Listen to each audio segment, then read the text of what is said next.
ቤተሰብ ዛሬ ብሎጋችን ቤት ከማጽዳት ይጀምራል። አሰላሙ አለይኩም ወራህመቱላሂ ወበረካቱ። አብራችን ቆዩ። ቤታችን ጠረግረግረግ አረግንና መወልወል ብቻ ይቀርናል ማለት ነው። ያው ሰዓት ስለማይበቃኝ በለው ስቀነጥስ ነው የቆየሁት። ገና ያልተጨረሰ ደግሞ ማለኝ እንደምታዩት እና በለው እየቀነጥስኩ ነው። ሚጥሚጣ ላስፈጭ ማለት ነው። ከዛም እንግዲህ እቃ እናጥባለን፣ ወጥ እንሰራለን ምሳችንን። እናንተ ማበረታቱኝ የገዙኝ ሀባይ ማለት ነው። የእናንተ እገዛ ያስፈልገኛል። ቤቴ በጣም ቀዝቅዞብኛል። ብሎጋችንን አብረን እንስራ።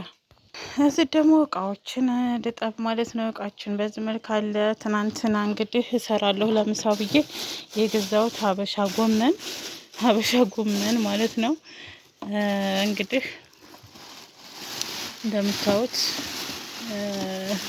ጠንዙሏል ማለት ነው። ጠንዙሏል፣ የገበሬ ነው። ግን ትናንትና ደንግጬ ስለነበረ ተልስራው ቀረሁኝ ማለት ነው። ስልኬ ጠፍቶ አለኩላል። ዛሬ ይሰራል ብላችኋለሁ። እቃ ንጠብና አብረን ምሳ እንሰራለን ሀባይብ